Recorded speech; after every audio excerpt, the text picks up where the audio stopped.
మన సంస్కృతి, మన సాంప్రదాయాలు ఎప్పటికీ మనతోనే ఉండాలి. సబ్స్క్రైబ్ చేయండి తిలక్.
సూర్యభగవానుని తొలి కాంతి కిరణాలు యావత్ భారతదేశంలోని అణువణువును స్పృశించే సమయాన ఈ వాతావరణమంతా పవిత్ర ఘంటానాదాలతోనూ శంఖారవములతోనూ నిండిపోతుంది.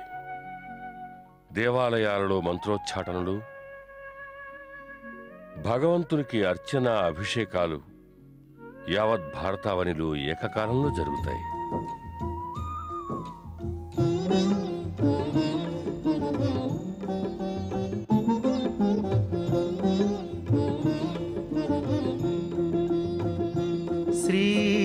కృష్ణ కథా సుధాపానం శ్రీకృష్ణ కథా. భారత భూమిని వేదభూమి అంటారు. దాని అణువణువులోనూ ఆధ్యాత్మిక చింతన ఉన్నది, ఒక దైవిక శక్తి ఉన్నది. యావత్ ప్రపంచము కృష్ణమయమైనట్లు తోస్తుంది. కృష్ణనామమును స్మరిస్తూనే నిద్రలేస్తుంది. కృష్ణనామ సంకీర్తనతోనే నిద్రకు ఉపక్రమిస్తుంది. మాధవా కేశవా శ్రీహరి మురారి, హరి కృష్ణ హరే మురారి, మాధవ హరే గోపాల, శ్రీధర కృష్ణ సుందర శ్రీకర, సాకార కృష్ణ ముకుంద, రాధా ప్రియారా రామయ్య మోహన గోపాల, శ్రీకృష్ణ గోకుల బాల, రారే గోవింద, శ్రీకృష్ణ నామగానమే జయం. కృష్ణ హరే కృష్ణ హరే కృష్ణ హరే. చిన్న చిన్న గ్రామాల్లో సైతం ప్రాతకాలాన ఎవరో ఒక పండితుడు కూర్చొని శ్రీమద్ భాగవతాపారాయణం చేస్తూనే ఉంటాడు. కృష్ణ కృష్ణ గోవింద రాధా కృష్ణ గోపాల, కృష్ణ కృష్ణ గోవింద రాధా కృష్ణ గోపాల, హరే కృష్ణ హరే కృష్ణ.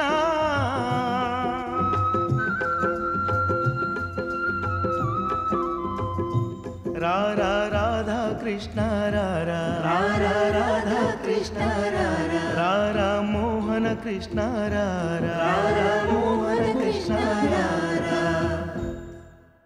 ఇక రాత్రి సమయాల్లో రైతులు, కార్మికులు తమ దినసరి కార్యక్రమాలను పూర్తి చేసుకుని రచ్చబండ దగ్గర సమావేశం అవుతారు.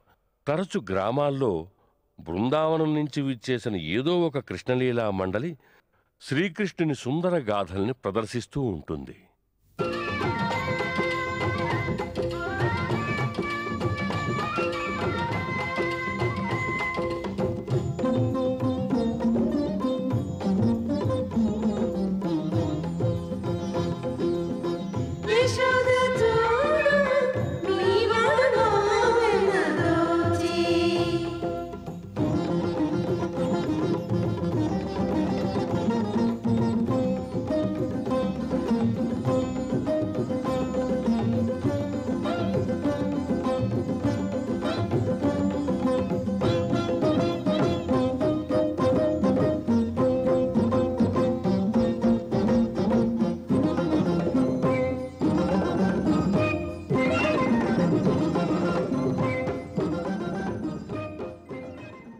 శ్రీకృష్ణ లీలాగాథలకు మూలాధారం బ్రహ్మవైవర్త పురాణం మరియు శ్రీమద్భాగవత మహాపురాణం.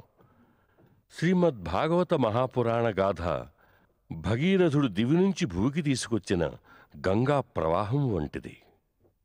అది నేటికి ప్రతి భక్తుని హృదయంలోనూ ప్రవహిస్తూనే ఉన్నది. గంగానది కేవలం ధరిత్రిపైనే ప్రవహిస్తున్నది, కానీ ఈ భాగవత గంగా ప్రవాహం ప్రతి ఇంటా ప్రవహిస్తున్నది. ఇళ్లలో ప్రజలు దీనిని నిత్యం పారాయణం చేస్తున్నారు. మరికొందరు శ్రీకృష్ణ భగవానుని రూపముగా భావించి ఆ గ్రంథాన్ని కూడా పూజిస్తున్నారు. నేడు శ్రీకృష్ణుని భక్తి కేవలం భారతావనికి భారతీయులకే పరిమితం కాదు. సర్వమానవ శ్రేయస్సు కొరకై భారతం సదా తన సంస్కృతిని, ఆధ్యాత్మిక జ్ఞానాన్ని కొందరు యాత్రికుల ద్వారా, కొందరు భిక్షుకుల ద్వారా, కొందరు సాధువులు యోగుల ద్వారా ప్రపంచంలోని నలుమూలలకి వ్యాపింపజేసింది. బుద్ధ భగవానుని శిష్యులైన బౌద్ధ భిక్షువులు తూర్పు దేశాలకు వెళ్లారు. ఆధునిక కాలంలో శ్రీరామకృష్ణ పరమహంస ఆదేశంపై స్వామి వివేకానందుడు పశ్చిమ దేశాలకు వెళ్లారు. మహావతారుడైన శ్రీ బాబావారి ఆజ్ఞతో యోగానందుడు అమెరికా వెళ్లారు. మన ఈ కాలంలో కూడా శ్రీ వేదాంత స్వామి ప్రభుపాదుల వారు తన గురువు 108వ భక్తి సిద్ధాంత సరస్వతీ మహారాజుల ఆదేశానుసారం సరుకులు రవాణా చేసే నౌకలో, అంటే కార్గో షిప్లో కూర్చొని అమెరికా వెళ్లారు. అక్కడ ఆయన శ్రీకృష్ణ భక్తి అనే జ్యోతిని మేల్కొలిపాడు. అది నేడు ప్రపంచమంతటా దేదీప్యమానంగా వెలుగుతోంది. చెప్పాలంటే భగవంతునికి అనేక రూపాలున్నాయి. బాలగోపాలుడు, వెన్న దొంగ, గోవర్ధనధారి, రాసవిహారి లాంటివి. కానీ భక్తులకు వారి వారి భావనలను అనుసరించి ఏదో ఒక రూపం ఎక్కువగా ప్రియమవుతూ ఉంటుంది. ఎలాగంటే సూరదాసు తరచుగా వెన్న దొంగనే ఊహించుకుని పరవశించిపోయేవాడు. వెన్నలు దోచే చోరుడు ఇతడే,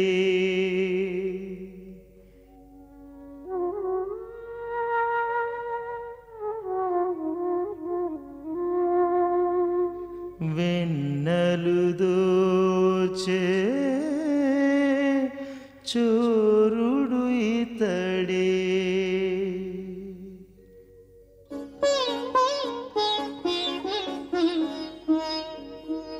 జగముల దోచే దొంగ ఇదో ఇతడే,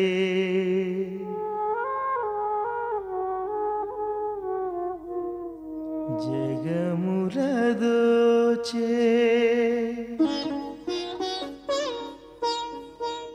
దొంగ ఇదో ఇతడే, ముఖమున సులేపనము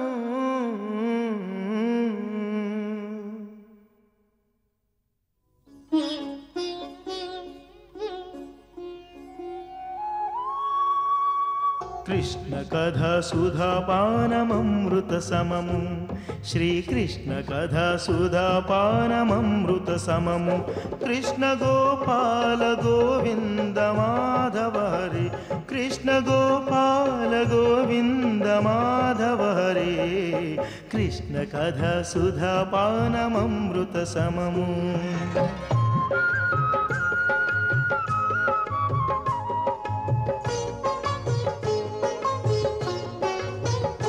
నాడు వెన్నెలనే దోచిన చోరుడు, నీదు లీలలనే తెలియంగలేరులే,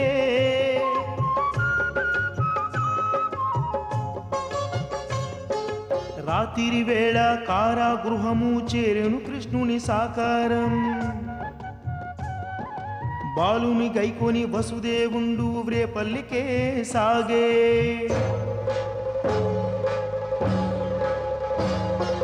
గోకులమందు ఈ డింభకుండు వెన్నెల దొంగగా మారే,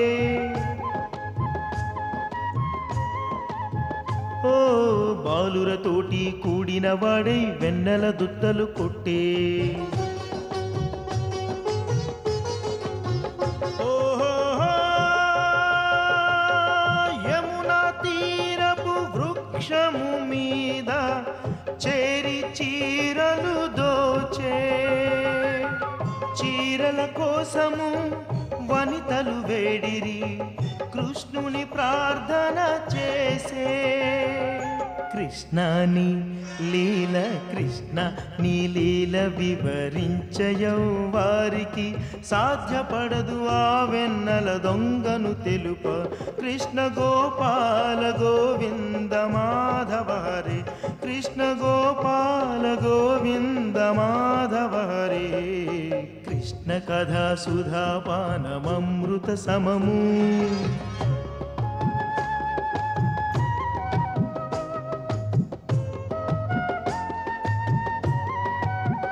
కంసుని ఆజ్ఞలు తీవ్రము ఆయే, నిన్ను వెతుకుచు దైత్యులు తరలే.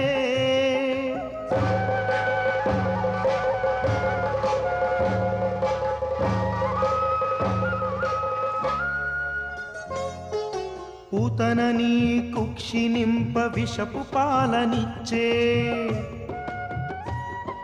నీ కథ తెలుపగ సాధ్యము కాదు జగం కృష్ణ మాయా.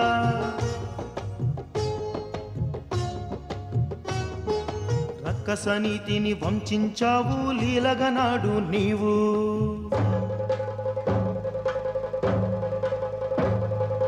గోకుల మేలగా అభయమునిచ్చిన కృష్ణ నువ్వే శరణం.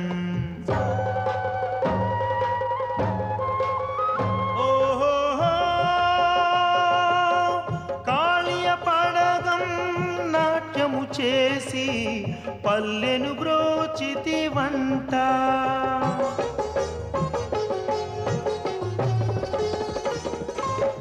గోవర్ధనగిరి మోసిన స్వామి అందరి అభయము నీవు. గోవర్ధన గిరిధారి కృష్ణ, గోవర్ధన గిరిధారి కృష్ణ. ఇంద్రుడు ఆ చతుర్ముఖుడు నిన్ను వేడెలే, ఇంద్రుడు ఆ చతుర్ముఖుడు నిన్ను వేడెలి. కృష్ణ గోపాల గోవింద మాధవ హరే, కృష్ణ గోపాల గోవింద మాధవ హరే. కృష్ణ కథా సుధాపానమృత సమము, కృష్ణ కథా సుధాపానమృత సమము. శ్రీ బాలరూపములో లీలలు చేసి భక్తులను ఉద్ధరించ వెలిసావు. పల్లెలలో భామలతో నృత్యము చేసి ముద్దుల కృష్ణుడవైనావయ్యా. నిన్ను సేవించే రాధమ్మను మరి లాలించ వేణువు పలికించేవు. మీ అమర ప్రేమ బృందావనమై రాధాకృష్ణులు కొలువైనారు.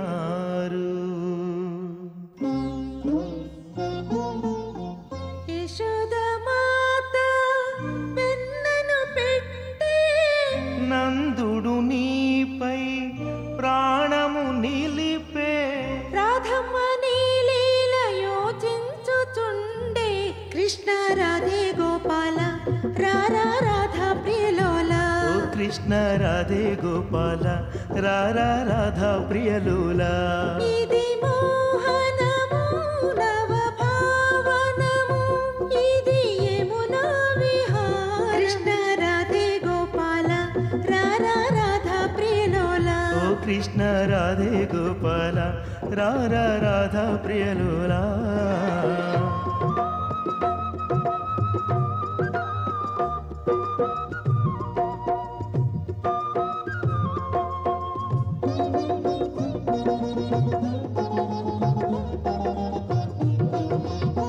నీ లీలలను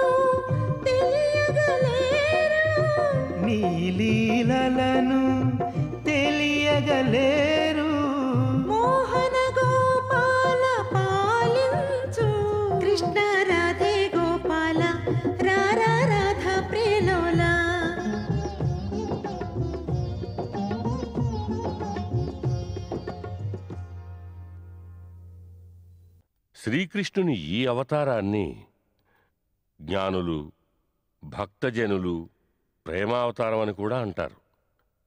ఈ ప్రేమావతారం ఆ పేరుని సార్థకం చేసుకోవడానికి గాను రాధతో కలిసి అనేక ప్రేమలీలల్ని సాగించారు. రాధాకృష్ణుల రాస క్రీడలు రమణీయ సుధలు. రాధాకృష్ణ రారా. ప్రేమ లేకపోతే ప్రపంచమంతా ద్వేషంతో నిండిపోతుంది. ఆ ద్వేషానికి పరిణామం ఒక మహావినాశం. అలాంటి మహావినాశమే నాడు మహాభారతంలో జరిగింది. శ్రీకృష్ణుడు మహాభారతంలో వినాశనాన్ని చూపించాడు, దానితో పాటు ఇది చూపించాడు. జీవితాన్ని అందంగా మలుచుకోవాలంటే ఒక్కటే మార్గం ఉంది, ప్రేమ. కేవలం ప్రేమ. ప్రేమ ద్వారానే భక్తి మార్గం లభ్యమవుతున్నది. ఆ భక్తి మార్గం చివరికి మళ్ళీ ప్రేమ మార్గానే చేరుకుంటుంది. ప్రేమ జగమిదే, ప్రేమే దైవం, భక్తే ప్రేమా ఆ నది కనుమా. భక్తి నదులలో మునకలు వేయి, ప్రేమ వనాల విహరించాలి. అది ఎటువంటిదంటే అక్కడికి చేరాక భక్తికి ప్రేమకి అంతరాలుండవు. అక్కడ ఆత్మ పరమాత్మలో లీనమవుతుంది. ఆ మహాసంగమమే ఒక ఉత్సవం లాంటిది. ఆ ఉత్సవం యొక్క పేరే మహారాసలీల. ఆత్మ పరమాత్మల సంగమమే మోహనం. అదే రాధాకృష్ణ జగం, అదే బృందావనం. ఓ శ్రీకృష్ణుడు దేవుడు, భక్తులకు దాసుడు. అదే రాధాకృష్ణ జగం, అదే బృందావనం నిజం. కృష్ణుండే దైవము, రాధమ్మే తేజము. అదే రాధాకృష్ణ జగం, అదే బృందావనం. ఓ ఈ తత్వము తెలిసినచో శ్రీకృష్ణుడు తెలియును. అదే రాధాకృష్ణ జగం, అదే బృందావనం నిజం. ఏ విధంగా ప్రతి ఆత్మకి తన కల్పనానుగుణంగా పరమాత్మ లభిస్తున్నాడో అదేవిధంగా మహారాసలీలలో ప్రతి గోపికి వారికి వారి కృష్ణుడు లభిస్తున్నాడు. ఈ సంగమ మహోత్సవమే ప్రేమకి పరాకాష్ఠ. ఎలాగైతే భక్తి చరమాంకానికి చేరుకుని ప్రేమ ప్రాప్తమవుతున్నదో అలాగే ప్రేమ చరమాంకమునకు చేరుకుని ఈ సంగమ మహోత్సవ పరమానందము లభ్యమవుతున్నది. ఆ పరమానందం ప్రాప్తించిన తర్వాత ఇక పొందడానికి ఈ లోకంలో ఏమీ మిగిలి ఉండదు. అలా ఎక్కడైతే పొందడానికి ఏదీ మిగిలుండదో అక్కడి నుంచే పోగొట్టుకోవడం మొదలవుతుంది. సంగమం సమాప్తమయ్యే చోటే వియోగం, విరహం ప్రారంభం అవుతాయి. ఇదే కాలచక్రం యొక్క నియమం. సుఖదుఖాలు, సంగమ వియోగాలు, మోద ఖేదాలు సదా ఒకదాని వెంట మరొకటి అనుసరిస్తూ వస్తూనే ఉంటాయి. సుఖం తర్వాత దుఃఖం, దుఃఖం తర్వాత సుఖం, మళ్ళీ సుఖం, మళ్ళీ దుఃఖం. నిజం చెప్పాలంటే కాలానికి ఒక పాదం సుఖమైతే రెండో పాదం దుఃఖం.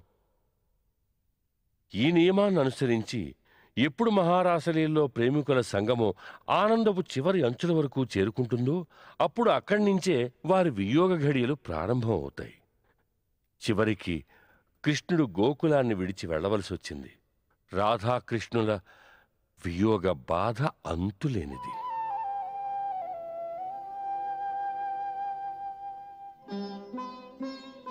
ప్రభు, నేనొచ్చాను. చెప్పండి, ఏమి చెప్పదలుచుకున్నారు? చెప్పుటకు ఏమీ లేదు, కానీ వెళ్ళుటకు అనుమతి కోరి వచ్చినాను. అనుమతి తీసుకోవడానికా? లేక నా ప్రాణములు తీసుకోవడానికా? రాధా, ప్రాణము ఇద్దరిది ఒక్కటే, కానీ శరీరాలే వేరు. విడిపోతున్నది కేవలం 2 శరీరాలు మాత్రమే. మరి విడిపోయిన తరువాత నేను ఎలా ఉండగలను? అది తమరు ఆలోచించలేదా? ఆలోచించాను, కానీ ఇది నిర్ధారణ అయిపోయింది. దీనిని మనం ఆచరించి తీరవలసినదే. ఏ కార్యభారమును మనం వహిస్తున్నామో ఆ కార్యమును మనం పూర్తి చేయవలసి ఉంది. అది నీకు తెలుసు కదా? ఆ, తెలుసు. తమ వరకు తమకు తమ కర్తవ్యమే రాధ కంటే ప్రియమైనదని. కానీ తమకు ఇది తెలియదు. ఈ రాధకు తమ కంటే ఎక్కువ ప్రియమైనది ఏదియూ లేదు. ఒకవేళ తనకు ఏదైనా ఉంటే రాధ యొక్క కర్తవ్యం అంతా సర్వకార్యములు, తన అన్ని ఆశలు, ఆకాంక్షలు, తన సకల పూజలు, ఆరాధనలు ఇవన్నీ కృష్ణుని చరణములకే అర్పితమైనవి. ఆ చరణములు ఇప్పుడు తన నుండి దూరమైతే ఏ విధంగా యజ్ఞానంతరము యజ్ఞగుండములో ఆహుతైపోయిన సమిధలు ఎలా ఉంటాయో అదే విధంగా తమరు వెళ్ళిన తరువాత ఈ బృందావనమున ఈ రాధలో జీవం ఉండదు కృష్ణ.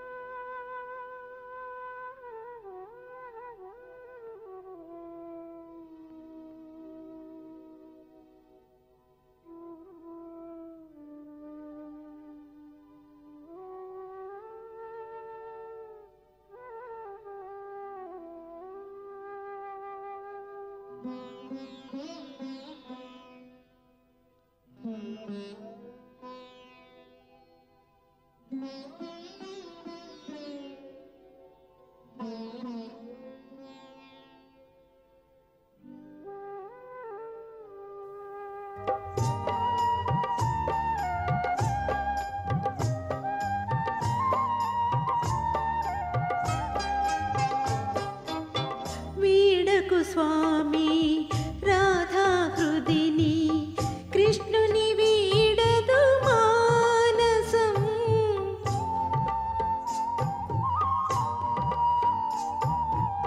నీవు లేక మనలేనిది రాధా, వీడకు రాధను నీవు.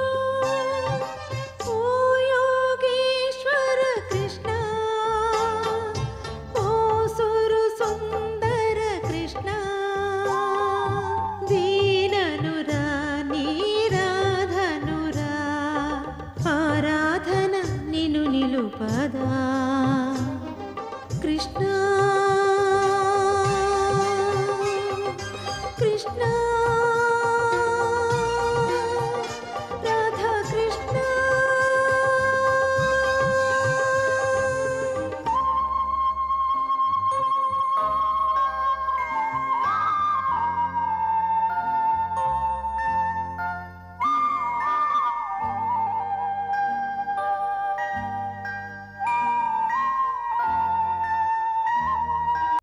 ఇక ఇక్కడ నుంచే శ్రీకృష్ణుని కథలో ఒక కొత్త మలుపు తిరుగుతుంది.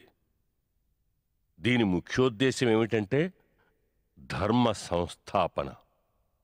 అదే తను గీతలో చెప్పాడు. ఇప్పుడు అతడు ధర్మాధర్మముల శక్తుల నడుమ యుద్ధం చేయించవలసి ఉంది. ఆ యుద్ధంలో అతడు అర్జునుడు, యుధిష్ఠిరుడు వంటి తన ప్రియ భక్తులని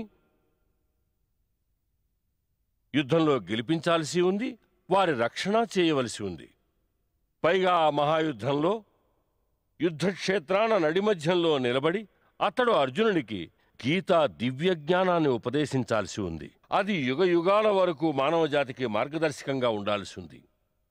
యదా యదా హి ధర్మస్య యదా యదా హి ధర్మస్య గ్లానిర్భవతి భారత అభ్యుత్థానమధర్మస్య తదాత్మానం సృజామ్యహం.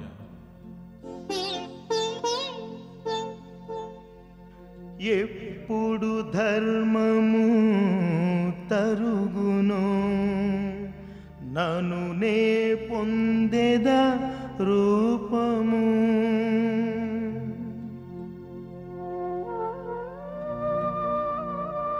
అధర్మమునే క్షీణింపచేయ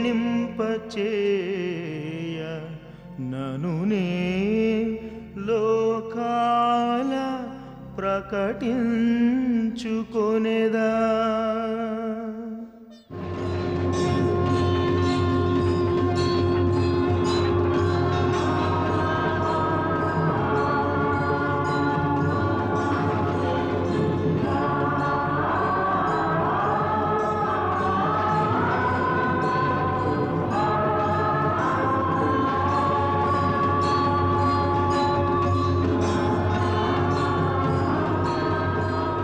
తమరెవరు తమరెవరు తమరెవరు? హే అర్జున, నీపై నాకు అనుగ్రహము కలిగి నేను నా యోగ శక్తి ప్రభావము చేత నా ఈ మహా తేజస్సు గల అనాది అనంత రూపమున దర్శనమిస్తున్నాను. నీవు వీక్షించుచున్నావు. నా యొక్క ఈ విరాట్ స్వరూపమును ఇంతకు ముందు ఎవ్వరికీ చూపించి ఉండలేదు. ఈ గీత ద్వారా అతడు కర్మయోగి యొక్క గూఢ రహస్యాన్ని వివరించాడు. కర్మణ్యేవాధికారస్థే మా ఫలేషు కదాచన. ఇదే ఆ గూఢమంత్రం కర్మయోగులకి. దీని ద్వారా మానవుడు తన జీవనాన్ని, తన మరణాన్ని రెంటినీ సుఖమయం చేసుకోగలడు. అతడు కర్మని వ్యాఖ్యానిస్తున్నాడు, భక్తిని వ్యాఖ్యానిస్తున్నాడు. అతడు చెప్పాడు, భక్తే చివరికి మనిషిని భగవంతుని వద్దకి చేరుస్తుంది అని. సర్వధర్మాన్ పరిత్యజ్య మామేకం శరణం వ్రజ. హే అర్జున, సర్వధర్మాన్ పరిత్యజ్య మామేకం శరణం వ్రజ. అహం త్వా సర్వ పాపేభ్యో మోక్షయిష్యామి మా శూచః. సర్వధర్మమూల పరిత్యజించి నన్ను నీవు శరణం వేడగా నిను పాపముల దూరము చేసి వీడక నిన్ను మోక్షమునిచ్చెద. వీడక నిన్ను మోక్షమునిచ్చెద. ధర్మాధర్మము తెలియంగవలయు యుక్తాయుక్త విచక్షణవలయు. ఇది వాసుదేవుని చరణాల తెలియు. శ్రీకృష్ణ గోవింద హరే మురారే మముగావరా హే వాసుదేవా. కృష్ణ కృష్ణ కృష్ణ కృష్ణ కృష్ణ కృష్ణ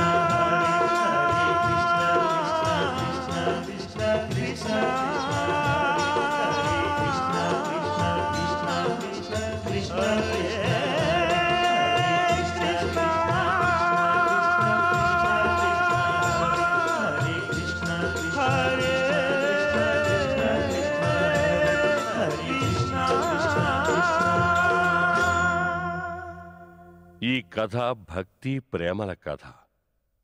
ప్రేమ నేడు ప్రపంచానికి చాలా అవసరం.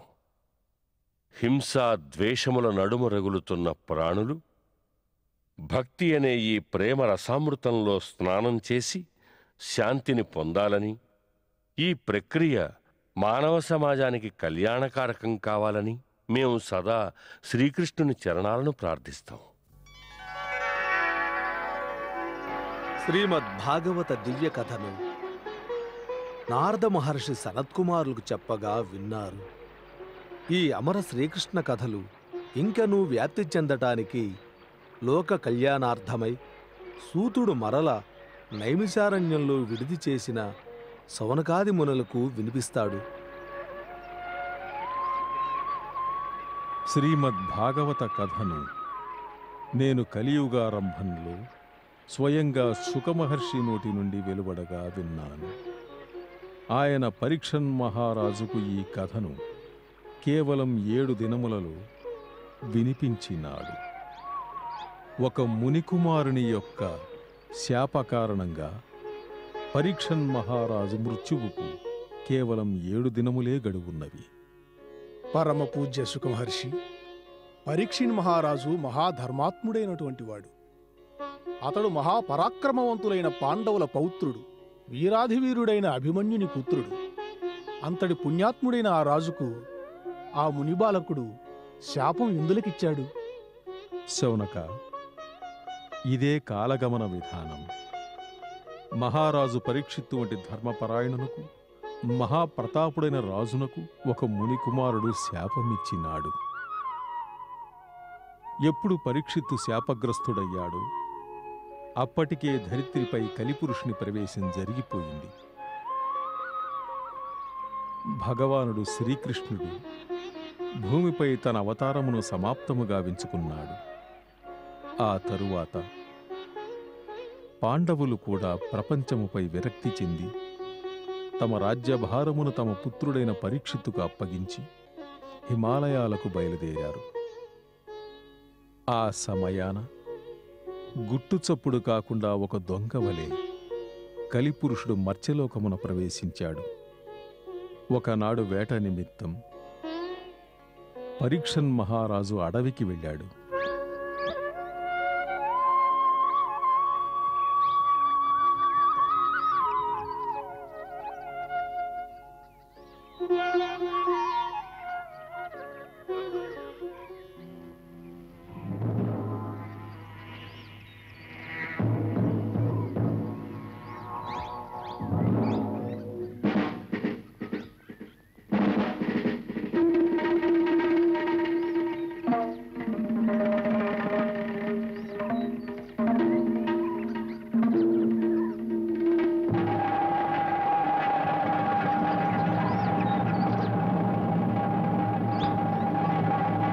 ఇలా మా మార్గమునకు ఆటంకము కలిగిస్తున్న నీవెవరివి?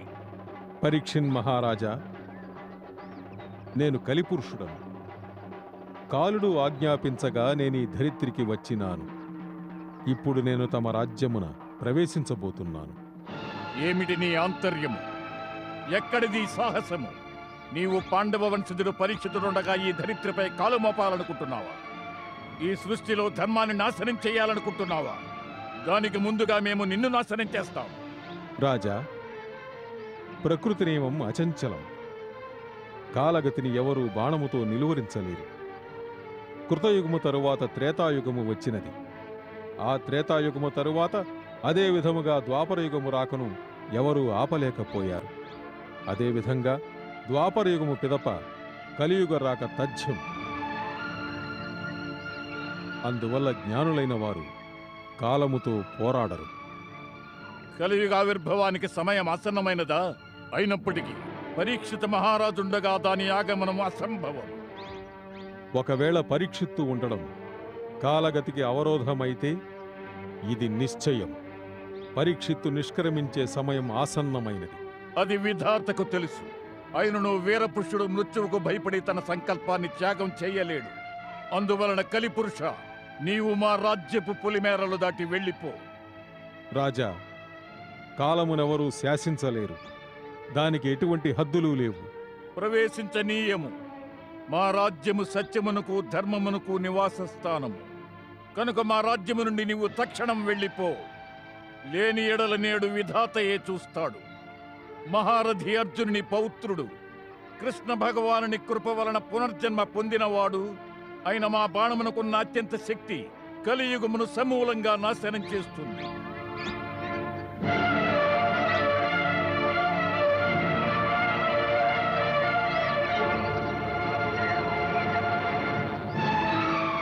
రాజా, తమ మాట నిలుస్తుంది. ప్రకృతి నియమము భంగము కాదు. అందువల్ల నేను తమరు జీవించి ఉన్నంత వరకు నన్ను నేను కొన్ని హద్దులలో ఉండేలా చూసుకుంటాను.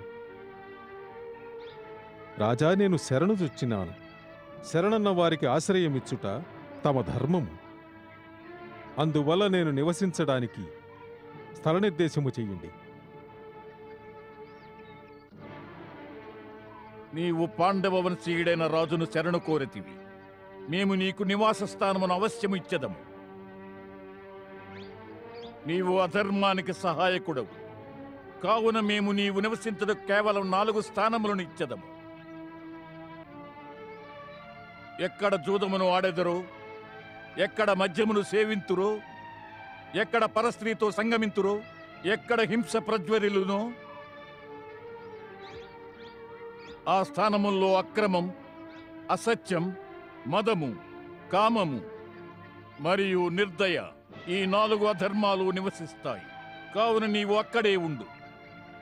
ప్రభు, 4 స్థానములకే పరిమితమా? మరొక్క స్థానమును చూపించండి.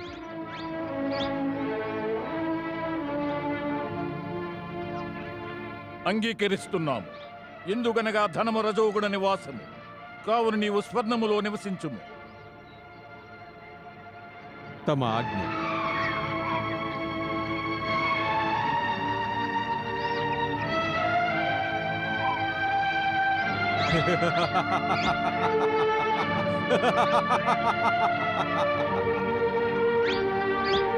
మహారాజు శిరస్సుపై ఉన్న సువర్ణ మకుటముపై కలిపురుషుడు ప్రథమంగా ఆసీనుడై నవ్వుతున్నాడు. ఆనాడు పరీక్షిత్తు వేటాన్వేషణలో ఉన్నాడు. బాగా అలసిపోయాడు.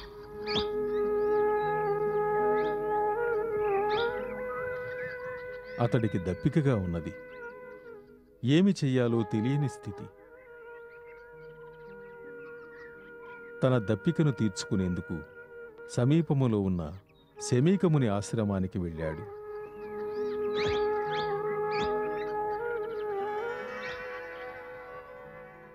ఆ సమయాన శమీకుడు సమాధి స్థితిలో ఉన్నాడు.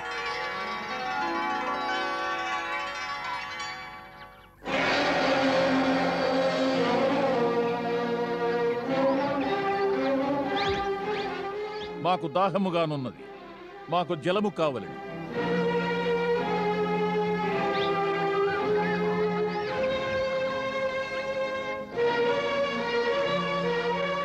ఇతడ మరెవ్వరూ లేరా? తమకు వినిపిస్తున్నదా? పరీక్షిత మహారాజులం మాట్లాడుతున్నాం. మాకు దప్పికగానున్నది, జలము కావలని.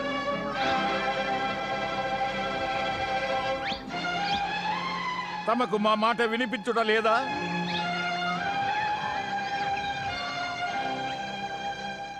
శమీకుడు సమాధి స్థితిలోనే ఉన్నాడు. పరీక్షిత్తు పలుమార్లు దప్పిక తీర్చుకున్నట్టుకు జలము కోరినను మహర్షి సమాధి స్థితి నుండి మేల్కొనలేదు. మకుటముపై ఉన్న కలి ప్రభావము చేత రాజు తన సాత్విక గుణమును కోల్పోయాడు. ఇతడెవరో మోసగాడు. సమాధి స్థితిలో ఉన్నట్లుగా నాటకమాడుతూ తన గొప్పదనాన్ని ప్రదర్శించాలనుకుంటున్నాడు. రాజును స్వాగతించుటలేదు, ఆసనమివ్వలేదు, జలము నడగలేదు. ఈ క్షణమే ఈ దుష్టుని వధించి తీరవలే. అవశ్యం, వీడు శిక్షార్హుడే.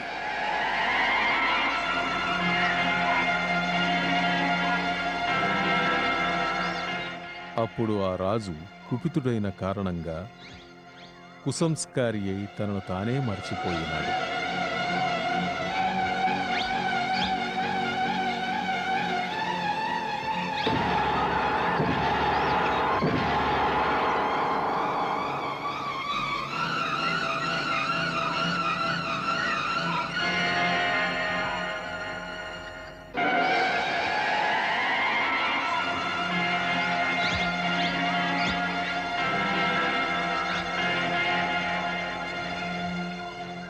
క్రోధావేశములో అతడు మరణించిన సర్పమును శమీక మహర్షి మెడలో వేశాడు.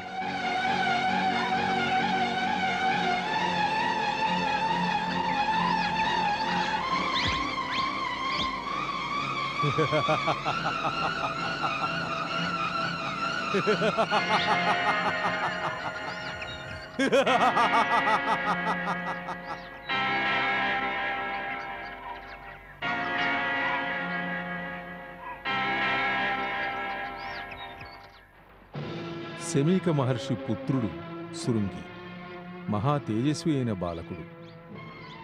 అతడు ఆ సమయాన నదిలో స్నానమాచరిస్తున్నాడు. కొందరు మునికుమారులు అతడికి వెళ్ళి ఒక రాజు శమీక మహర్షిని ఏ విధముగా అవమానించినాడో ఆ వృత్తాంతమంతయు విశదీకరించినారు.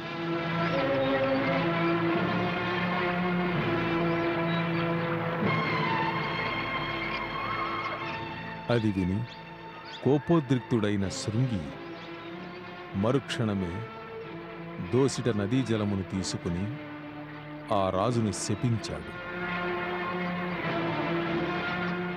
ఏ దురహంకారి అయినా మూర్ఖపు రాజు నా పూజ్య పితృదేవుని ఘోరావమానమునకు గురి చేసినాడో ఆ మహాపాపి నేటికి వారము దినములలో తక్షకు సర్పము కాటుకు గురై ప్రచండ విషాగ్ని జ్వాలలలో భస్మమైపోవుగాక.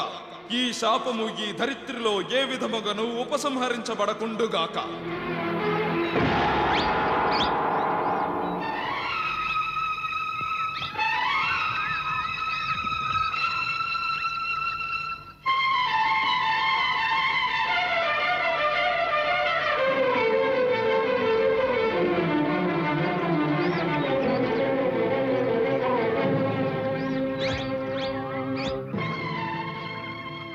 ఈ పనిని ఎవరు చేశారు? గురుదేవా, ఒక రాజు వచ్చినాడు. రాజు వచ్చినాడా? అవును, ఆ గరివిష్టి మహాపాపి అయిన ఆ రాజే ఈ దుష్కార్యమును చేసినాడు. అతడందులకు శిక్ష అవశ్యం అనుభవిస్తాడు. వానికి నేను భయంకర శాపమునిచ్చినాను. శాపమా? అవును తండ్రి. తమను ఎవరు అవమానించినారో వారు ఆ పాపమునకు శిక్ష తప్పక అనుభవిస్తారు.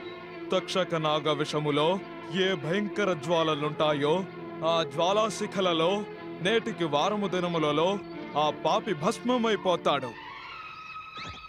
నీకు తెలుసా అతడెవరో? తెలియదు. తెలియకుండానే శపించావా?